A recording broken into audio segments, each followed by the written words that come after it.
গল্পের নাম প্রণয়ের অমল কাব্য। লিখেছেন ডিআরএম সোহাগ হানি। গল্পের ৫৮তম অংশ।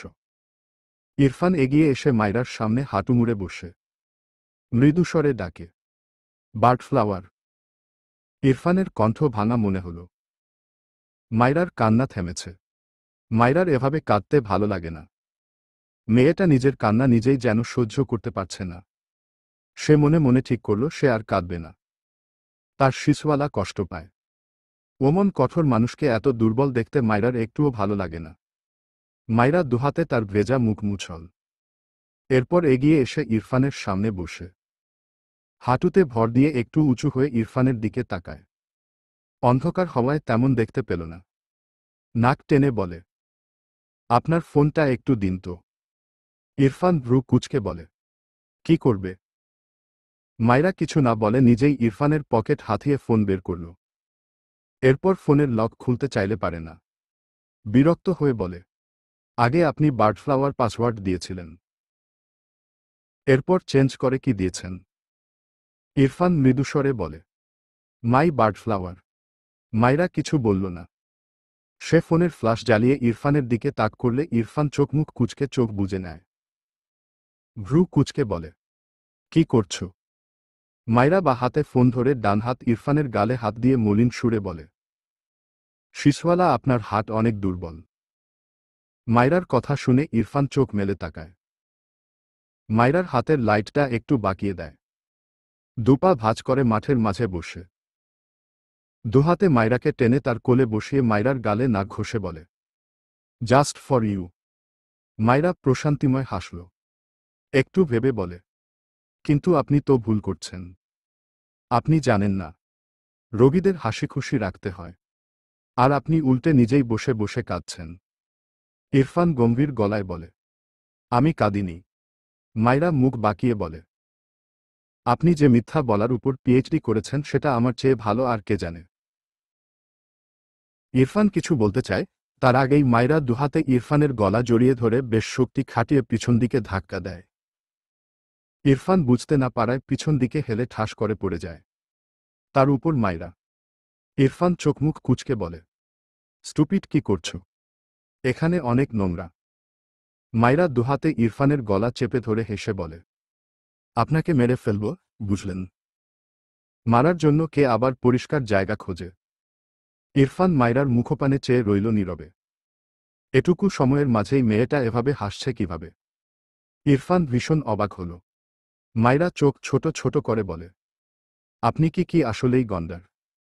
আমি তো ভালোই জোর খাটিয়ে আপনার গলা ধরেছি। আপনি এমন স্বাভাবিক কেন? ইরফান গম্ভীর গলায় বলে, কস, তুমি অপুষ্টির পেশেন্ট। মায়রা ইরফানের গলা ছেড়ে ইরফানের পেটের উপর উঠে বসে। ইরফান চুপচাপ মায়রার কার্যকলাপ দেখছে। মায়রা গাল ফুলিয়ে বলে, আপনি তো আমার দেয়া গন্ডার নাম একদম সার্থক করে দিচ্ছেন। মাঝে মাঝে একটু ব্যথা পাওয়ার ভান করবেন, বুঝবেন? নয়তো আপনি সত্যি সত্যি আকৃতিতেও গন্ডার হয়ে গেলে তখন আমি অকালে বিধবা হয়ে যাব। ইরফান অদ্ভুতভাবে বলে, এসব স্টুপিডদের মতো কথা কোথায় পাও? মায়রা ইরফানের উপর শটান হয়ে শুয়ে পড়ল। দুহাতে ইরফানের গলা জড়িয়ে ধরে ইরফানের কানের কাছে মুখ নিয়ে আবেগী সুরে ডাকে, শিশওয়ালা। ইরফান দুহাতে মায়রার কোমর জড়িয়ে ধরল। মৃদুস্বরে বলে, বলো বার্ডফ্লাওয়ার। মায়রা মিটিমিটি হেসে বলে, বিশ্বাস করুন, আমি এসব আজগুবি কথা আপনার পেট থেকে পেয়েছি। ইরফান চোখমুখ কুঁচকে নেয়। মায়রাকে আরেকটু শক্ত করে ধরে বলে, বাদরামি অফ করবে না। মায়রা ইরফানের কাঁধে মুখ ঠেকিয়ে খিলখিলিয়ে হাসে। হাসতে হাসতেই বলে, আচ্ছা, আপনি কি ভেবেছিলেন আমি আপনাকে ভালোবাসার কথা বলবো? শুনুন, এসব কথা বলা স্বামীদের কাজ। বউদের কাজ স্বামীদের মুখ থেকে শোনা। ইরফান মায়রার কথা শুনল। ডান হাতে মায়রার হিজাব আলগা করে দেয়। এরপর গলার ভাঁজে ঠোঁট দাবালে মায়রা কেঁপে ওঠে। ইরফান ঠোঁট বাঁকায়। বিড়বিড় করে বলে, ইউ নো, হাসবেন্ডদের আরও অনেক কাজ আছে। তোমাকে সুস্থ করে নিয়ে সব বোঝাবো। মায়রা মাথা তুলে ইরফানের চোখের দিকে তাকায়। মলিন গলায় বলে, আপনার আঙ্কেলের কথা শুনেও আপনি কেন ভাবছেন আমি বাঁচব? ইরফান রেগে বলে, আঙ্কেল না হলে মার্ডার করে দিয়ে আসতাম তাকে। মাইরা চোখ বড় বড় করে তাকায়। ইরফান চোখ বুজে ফোঁস করে শ্বাস ফেলে। নিজেকে শান্ত করে মৃদুস্বরে বলে, কানাডায় আমার পরিচিত অনেকে আছে। আমি আমার এক ফ্রেন্ডের কাছে রিপোর্ট পাঠিয়েছি। তার বাবা ডক্টর। সে তার বাবাকে রিপোর্ট দেখিয়েছে। আমি কথা বলেছি তার সাথে। তিনি বলেছেন, তোমার অপারেশন করাতে হবে না। কানাডার ট্রিটমেন্টের মান অনেক উন্নত। বাংলাদেশের ট্রিটমেন্টের মান অনেক লো। এরা তিলকে তাল করে। আঙ্কেল নিজের লোক বলে আমি তার কাছে গিয়েছিলাম। বাট সে তো বাংলাদেশের ডক্টর। ফালতু টাইম ওয়েস্ট করেছি। ডিসগাস্টিং। একটু থেমে বলে, আজকেই কানাডার ফ্লাইটে উঠব। বুঝেছ? মাইরা ঠোঁট উল্টে বলে, আবার কোথায় কোথায় নিয়ে যাবেন আমাকে? ইরফান দৃঢ় কণ্ঠে বলে, প্রয়োজন পড়লে পুরো বিশ্বের অল কান্ট্রিতে তোমাকে নিয়ে যাব, আন্ডারস্ট্যান্ড? মাইরা দুহাতের কনুই ইরফানের বুকে ঠেকিয়ে দুহাতের উপর তার থুতনি রেখে বলে, সব দেশের সরকার আপনার শ্বশুর হয়।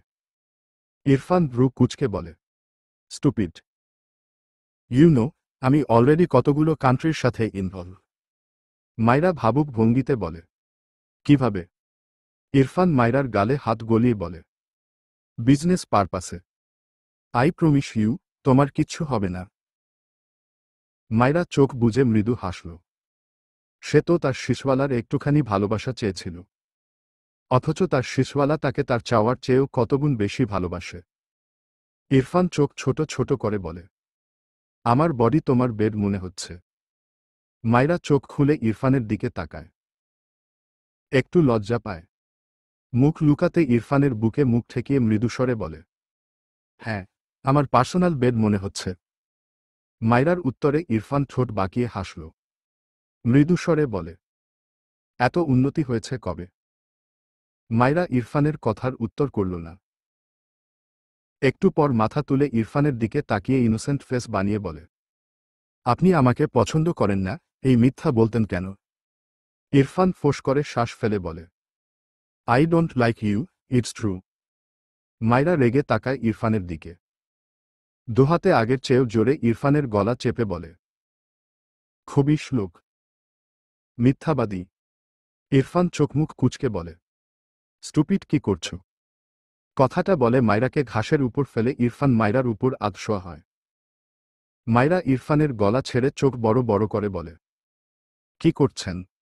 সরুন। ইরফান মাইরার মাথা থেকে হিজাব সরিয়ে দেয়। এরপর মাইরার গলায় মুখ গুজে বিড়বিড় করে, এতক্ষণ জ্বালিয়েছ, এবার স্টপ। রাত 1টায় ফ্লাইট। ততক্ষণ এখানে ঘুমাও। মাইরা চোখ বড় বড় করে তাকায়। মাঠের মাঝে তাকে ঘুমাতে বলছে। একটু আগে নিজে চেঁচালো, এখানে নাকি নোংরা। আর এখন দেখো। ইরফানকে ঠেলে বলে, এখন আপনার গায়ে নোংরা লাগছে না? ইরফান বিড়বিড় করে, নো।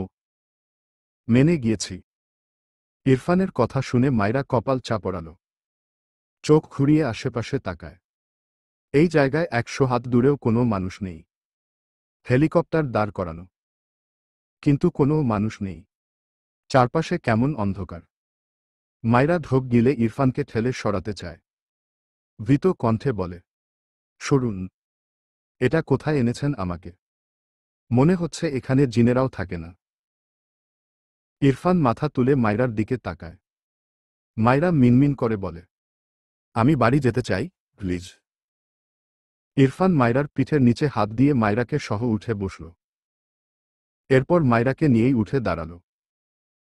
নিচু হয়ে মাঠ থেকে তার ফোন উঠিয়ে ক্যাপ্টেনকে কল করে এখানে আসতে বলে।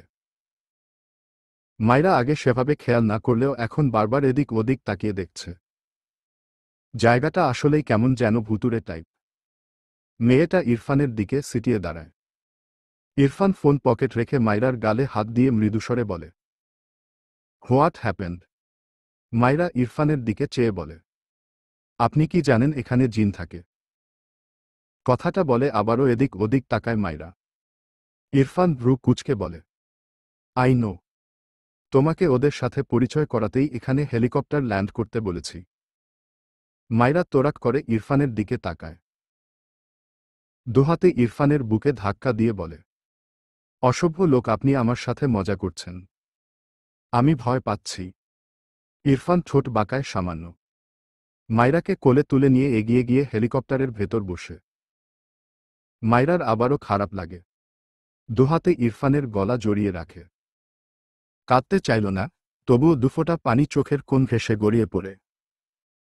ইরফান মাইরাকে নিজের সাথে জড়িয়ে মৃদুস্বরে বলে, ইউ নো বার্ড ফ্লাওয়ার। তোমার ঠিক আছো। বেয়াদব ডক্টর আমার বার্ড ফ্লাওয়ারের ভুল ট্রিটমেন্ট করিয়ে তোমার চোখের পানি ওয়েস্ট করিয়েছে। বাংলাদেশ এসে ওদের ডক্টরের লাইসেন্স কেড়ে নিব আমি। ওয়েট। ইরফানের কথায় মাইরা হেসে ফেলল। ইরফান মাইরার মাথায় হিজাব টেনে দিয়ে হিজাবের উপরের একটু চুমু আঁকে। এরপর মাথা হেলিয়ে চোখ বুজে রাখে। আগের চেয়ে কিছুটা ভালো লাগছে। ইরফান চট্টগ্রাম থাকতেই মাইরার সব রিপোর্ট থেকে শুরু করে এভরিথিং তার কানাডার ফ্রেন্ডকে দেয়। বেশ কিছুক্ষণ আগেই সে ইরফানকে মেইল করে ইনফর্ম করে। মাইরার ফুল কন্ডিশন ইরফান তার ফ্রেন্ডের বাবাকেই সরাসরি বলে। সব শুনে ভদ্রলোক খুবই স্বাভাবিকভাবে নিয়েছে বিষয়টি। যদিও দূর থেকে 100% শিওর কিছু বলতে পারছে না। তবে ইরফানের হাতে আপাতত যা আছে তা দিয়ে মাইরার কন্ডিশন অপারেশনের দিকে যায়নি। আপাতত এটুকুই অনেক বড় স্বস্তির। ইরফান দাঁড়িয়ে আছে এয়ারপোর্টের সামনে। পাশেই মাইরা। ইরফানের বা হাতের মুঠোয় মাইরার ডান হাত। মাইরা চোখ ঘুরিয়ে ঘুরিয়ে চারপাশটা দেখছে। ইরফান মাইরাকে নিয়ে বাড়িতে গিয়েছিল। সবার সাথে দেখা করে খাবার খেয়ে এয়ারপোর্টের উদ্দেশ্যে রওনা দিয়েছিল। কিছুক্ষণ আগেই এসে পৌঁছেছে। ইরফানের সাথে শুদ্ধ আর ফাইজ এসেছে। ফাইজ ইরফানের কাঁধে হাত রেখে বলে, সব ঠিক হয়ে যাবে, টেনশন নিস না। ইরফান ছোট করে বলে, হুম। ফাইজ মাইরার দিকে চেয়ে মৃদু হেসে বলে, অল দ্য বেস্ট মাইরা। সুস্থ হয়ে ফিরে এসো। আমরা অপেক্ষা করব। মাইরা মৃদু হেসে মাথা নাড়ে। এরপর ফাইজ ইরফানের থেকে বিদায় নিয়ে তার কাজে যায়। শুদ্ধ কোথা থেকে একটা পানির বোতল এনে ইরফানের দিকে বাড়িয়ে দেয়। এরপর মাইরার দিকে তাকিয়ে হেসে নাটকীয় ভঙ্গিতে বলে, ওহে আমার মেলায় হারিয়ে যাওয়া বোন, অবশ্যই সুস্থ হয়ে ফিরবে, বুঝেছ। শুদ্ধর কথা বলার ধরনে মাইরা হেসে ফেলল। মাথা নেড়ে বলে, দোয়া করবেন ভাইয়া। শুদ্ধ অসহায় মুখ করে বলে, আস্তাগফিরুল্লাহ। এটা তুমি কি বললে মাইরা? মাইরা একটু ভয় পেল। সে আবার কি বলল? ভুলভাল কিছু বলে ফেলল নাকি? আমতা আমতা করে বলে, কি বললাম ভাইয়া? শুদ্ধ ইরফানের দিকে চেয়ে মিটিমিটি হেসে বলে, ভাই তোর বুক কি বেশি জ্বলছে? বিশ্বাস কর, তোর সারা বডি জ্বললেও আমি মাইরার জন্য দোয়া করব। ইরফান বিরক্ত চোখে তাকিয়ে আছে শুদ্ধর দিকে।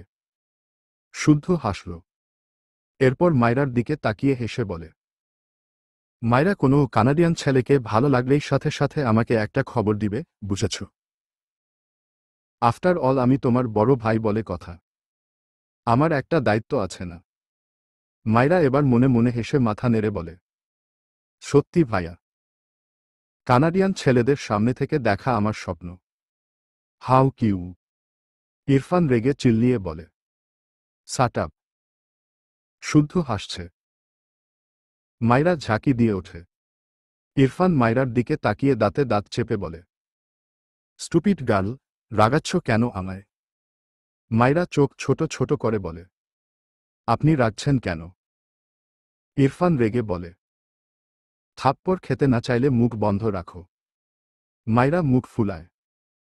এই লোকের এই কথা এ জীবনে যাবে না। মাইরা সামনের দিকে তাকালে চোখে পড়ল শুদ্ধর পিছন দিক থেকে সামান্য বাম দিকে নাসিমকে তার দিকে একধ্যানে তাকিয়ে থাকতে দেখে মাইরা বিব্রতবোধ করে। লোকটাকে তার অকারণেই ভালো লাগে না। এমন নয় যে নাসিম বখাটে, তাকে ডিস্টার্ব করে। কিন্তু নাসিমের দৃষ্টি মাইরার কাছে ভীষণ অস্বস্তিকর লাগে। মাইরা ডানদিকে ইরফানের দিকে সিটিয়ে দাঁড়ায়, যেন মাইরাকে নাসিম দেখতে না পায়। নাসিম বোধহয় বুঝল মাইরার মনোভাব। মৃদু হাসল তা দেখে। ইরফান শুদ্ধর দিকে চেয়ে রেগে বলে, ইন ফিউচার বার্ডফ্লাওয়ারের আশেপাশে নাসিমকে দেখলে আইসোয়ার ওর অবস্থায় সাহেলের মতো করব আমি। শুদ্ধ থতমত খেয়ে তাকায়। দ্রুত পিছু ফিরে তাকালে দেখল নাসিম এখনো মায়রার দিকে তাকিয়ে আছে। মায়রা মাথা নিচু করে দাঁড়িয়ে আছে। শুদ্ধ কিছু বলার আগেই ইরফান মায়রাসহ উল্টো করে ঘুরে মায়রার হাত শক্ত করে ধরে এয়ারপোর্টের এন্ট্রি গেটের ভেতর প্রবেশ করে। মায়রা ইরফানের দিকে তাকায় একটু পরপর। সাহেল নামটা পরিচিত লাগল তার কাছে, কিন্তু মনে করতে পারল না ইরফান সেই লোকের সাথে কি করেছে। তার আশেপাশে থাকলে এই লোকটার সাথেও তাই করবে বলল। মায়রার হিসাব মিলতে গিয়েও একটুর জন্য মেলে না, কারণ সে সাহেলকে চিনতেই পারছে না। শুদ্ধ দীর্ঘশ্বাস ফেলল। উল্টো ঘুরে এগিয়ে গিয়ে নাসিমের সামনে দাঁড়ায়। নাসিমের দৃষ্টি মায়রা আর ইরফানের গমন পথে। শুদ্ধ নাসিমের মাথাটা তার দুহাতে নিজের দিকে ঘুরিয়ে বলে, মায়রা চলে গিয়েছে। নাসিম থতমত খেয়ে তাকায়। মেকি রাগ দেখিয়ে বলে, সামনে থেকে সর, ডিস্টার্ব করিস না। কথাটা বলে নাসিম বাইক স্টার্ট দেয়। শুদ্ধ চোখ ছোট ছোট করে বলে, এটা আমার বাইক সোনা। তোরা এখন আমার সাথে সাথে আমার বাইকটার দিকেও এমন কুনজর দিচ্ছিস কেন বুঝলাম না। আমি কিউট, আমার জিনিসও কিউট হবে স্বাভাবিক, কিন্তু তোরা আমার দিকে কুনজর দিতে দিতে দেখছি আমি শুদ্ধকে অশুদ্ধ করেই ছাড়বি। নাসিম বিরক্তি কণ্ঠে বলে, তোর মুখ ব্যথা করে না? শুদ্ধ ইনোসেন্ট ফেস বানিয়ে বলে, না তো। তোর কান ব্যথা করে? নাসিম কিছু বলল না। শুদ্ধ দীর্ঘশ্বাস ফেলে বলে, মায়রা হয়তো সুস্থ হয়ে যাবে বুঝলি, কিন্তু তোর নিজেকে সুস্থ করা উচিত। ইরফানের মন মেজাজ ভালো নেই বলে ঝামেলা করেনি, নয়তো আজ ওর হাতে মার খেতি। নাসিমের মুখ মলিন হয়। অসহায় কণ্ঠে বলে, আমি তো শুধু দেখি বারবি ডলকে, চাইনি তো। শুদ্ধ সিরিয়াসনেস রেখে বলে, আমি একটা জিনিস ভাবলাম, তুই আর অন্তরা দুটোই ছ্যাঁকাখুর। এরপর নাসিমের দিকে জহুরি চোখে চেয়ে বলে, তুই কি অন্তরাকে বোনের নজরে দেখিস? নাসিম রেগে বলে, জীবনেও না। শুদ্ধ হেসে বলে, তাহলে তোদের বিয়ে দিয়ে দিই। আর 5 জন স্বামী স্ত্রীরা গলা ধরে পীড়িত করে, তোরা না হয় গলা ধরে শোক পালন করবি। হাউ কিউট ইউনিক কাপল। নাসিম শুদ্ধর বাম হাঁটু বরাবর জোরেসোরে এক লাথি বসায়। শুদ্ধ একটু পিছিয়ে গিয়ে চেঁচিয়ে ওঠে। বেচারা কথার তালে বুঝতেই পারেনি। নাসিম রেগে বলে, পারলে ওকে খুন করব আমি, সাথে তোকেও। কথাটা বলে বাইক স্টার্ট দিয়ে চলে যায়। শুদ্ধ চেঁচিয়ে ওঠে, এই বেয়াদব আমার বাইক দিয়ে যা। শালা এদের রাগ উঠলে শুধু আমার বাইক নিয়ে টানাটানি করে কেন বুঝলাম না। ইস, এই লাথির বদলা যদি না নিয়েছিলে নাসিম, আমার শুদ্ধ নাম পাল্টে আমি নিজেই অশুদ্ধ রাখব। বেদ্যপ পোলা। কানাডায় ফিরে ইরফান মায়রাকে নিয়ে ডক্টরের কাছে গিয়েছিল। প্রায় 3 ঘন্টার মতো সময় নিয়ে মায়রাকে বেশ ভালোভাবে চেক আপ করে জানিয়েছে, টিউমার মোটামুটি অনেকটা বড় হয়ে গিয়েছে, তবে ক্যান্সারে ট্রান্সফার হয়নি এখনো। ক্যান্সারে যাওয়ার সম্ভাবনা খুবই নিকটে। তিনি 1 মাসের ঔষধ দিয়েছেন, এতে যদি কাজ হয় তাহলে অপারেশন করাতে হবে না। এরপর আবারও 6 মাস কোর্সের ঔষধ দিবেন। আর যদি এই 1 মাসে কোনো উন্নতি না হয় তবে অপারেশন করাতে হবে। কথাগুলো ভেবে ইরফান দীর্ঘশ্বাস ফেলে চেয়ারে গা এলিয়ে চোখ বুজল। মায়রা ডক্টরের কাছ থেকে ফিরে ঘুমিয়েছে। মেয়েটি আবারও কেঁদেছিল নিঃশব্দে। ইরফানের নিজেকে ভীষণ অসহায় লাগে। তার বার্ডফ্লাওয়ারের এই রোগ কেন হলো? আরও কত কত রোগ আছে যেগুলো নিরাময় অ্যাটলিস্ট এত কঠিন নয়, সব রেখে আল্লাহ কেন এটাই তার বার্ডফ্লাওয়ারের মাঝে দিয়ে দিল? ইরফানের চোখ দুটো জ্বালা করে। মায়রার কণ্ঠ পেয়ে ইরফান দ্রুত চোখ মেলে তাকায়। মায়রা ঘুম ঘুম চোখে বেডের উপর বসে ইরফানের দিকে চেয়ে আছে। ইরফান দ্রুত উঠে গিয়ে মায়রার সামনে বসল। মায়রা তার ঘুম ঘুম চোখ কচলে বলে, আপনার চোখ লাল কেন? ইরফান মায়রার কথা এড়িয়ে গিয়ে বলে, কি খাবে? মায়রা ইরফানের দিকে তাকিয়ে রইল। মায়রার খারাপ লাগে। লোকটা তার জন্য কত চিন্তা করে। মাইরা মৃদুস্বরে বলে, আমি ঠিক হয়ে যাব শিশওয়ালা। ইরফান মাইরা চুলগুলো কানে গুজে দিয়ে মৃদু হেসে বলে, আই নো, তোমার কিচ্ছু হবে না। মাইরা মাথা নিচু করে বলে, আমার এখানে ভালো লাগছে না। ইরফান মাইরার গালে হাত দিয়ে বলে, বিড়াল এনেছি। মাইরা তোরাক করে ইরফানের দিকে তাকায়, বিদেশি বিড়ালগুলো এত কিউট হয়। মাইরা এর আগে সামনে থেকে কখনো দেখেনি। এখানে এসে রাস্তায় অনেকের কাছে মাইরা এটা দেখে ইরফানের কাছে আবদার করেছিল। ইরফান তাকে ধমক দিয়ে চুপ করিয়ে দিয়েছিল। মাইরাও গাল ফুলিয়েছিল। ইরফানের সাথে আর কথা বলেনি, ঘুমিয়ে গিয়েছিল। এখন বিড়াল এনেছে শুনে তার চোখ দুটো চকচক করে ওঠে। উৎফুল্ল কণ্ঠে বলে, সত্যি এনেছেন? ইরফান ছোট করে বলে, হুম। মাইরা বেড থেকে নেমে ঘর থেকে বেরোতে গিয়েও পিছু ফিরে দুহাত ইরফানের গালে দিয়ে হেসে বলে, শিশওয়ালা আপনি কত ভালো। অনেক অনেক ধন্যবাদ আপনাকে। কথাটা বলে মাইরা দৌড় লাগায় ঘরের বাইরে। ইরফান বিরক্তি কণ্ঠে বলে, স্টুপিড, ধীরে যাও, পড়ে যাবে। মাইরা শুনলে তো। দেখতে দেখতে 15 দিন কেটে যায়। শুদ্ধ কানাডায় এসেছে ভার্সিটির কাজে। মূলত ইরফানের সাথে দেখা করাই মেইন উদ্দেশ্য ছিল, সাথে ভার্সিটির কাজও পড়ে গিয়েছে। ইরফান বেডের সাথে হেলান দিয়ে চোখ বুজে বসে। বুকে দুহাত আড়াআড়িভাবে গুজে রাখা। কপালে চিন্তার ভাঁজ। ডান পায়ের উপর বাম পা উঠিয়ে রাখা। শুদ্ধ ডিভানে বসে ইরফানের দিকে চেয়ে বলে, আহাদের বাবা লাস্টে মাইরার কথা কি বলেছে? শুদ্ধর কথায় ইরফান চোখ মেলে তাকায়। চোখ দুটো হালকা লাল। শুদ্ধর একটু খারাপ লাগল। ইরফান দীর্ঘশ্বাস ফেলে বলে, 10% রিকভার করেছে। ইরফানের কণ্ঠে প্রাণ নেই। শুদ্ধ মৃদু হেসে বলে, এটাই কি কম? একটু ধৈর্য ধর। আরও 15 দিন বাকি আছে। ইরফান ঘাড় বাঁকিয়ে খুলে রাখা দরজা বরাবর সোফার দিকে তাকায়। যেখানে মাইরা বিড়ালটিকে কোলে নিয়ে কি কথা বলছে, থেকে থেকে খিলখিল করে হেসে উঠছে। ইরফান ঢোক গিলে। হাস্যোজ্জ্বল মাইরার পানে চেয়েই আক্ষেপের সুরে বলে, দ্যাটস নট এনাফ। এভাবে চললে ওকে অপারেশন করাতে হবে। আর অপারেশন করালে? ইরফান থেমে যায়। কণ্ঠ কাঁপছে। শুদ্ধ অসহায় দৃষ্টিতে তাকিয়ে থাকে ইরফানের পানে। নিজেকে সামলায়। এরপর মৃদু হেসে বলে, মাইরার মাঝে অসাধারণ এক প্রতিভা আছে বুঝলি। ও সবসময় হাসতে পারে। মন থেকে হাসে মেয়েটা। আর এটা ওর রিকভারের মেইন মেডিসিন, বুঝলি। ইরফান মাইরার পানেই চেয়ে। শুদ্ধর কথা শুনে ইরফান নিজেও সূক্ষ্ম হাসল। মাইরার কোল থেকে বিড়ালটি নেমে যায়। মাইরা সোফা থেকে নেমে তার পাশে থাকা ল্যাপটপটি একটি টেবিলের উপর রেখে দেয়। একটু আগে মাইরা তার শ্বশুর শাশুড়ি, ইনায়া সবার সাথে ভিডিও কলে কথা বলেছে। তার মা আর ভাইয়ের সাথে কলে কথা হয়েছে, তবে দেখতে পায়নি। মাইরার একটু মন খারাপ হয়। ইরফান বলেছে, আর 15 দিন পর তাকে বাংলাদেশ নিয়ে যাবে, এই ভেবে মাইরার মন ভালো হয়। তবে মাইরার কাছে এই বাড়িটা বেশ লাগে।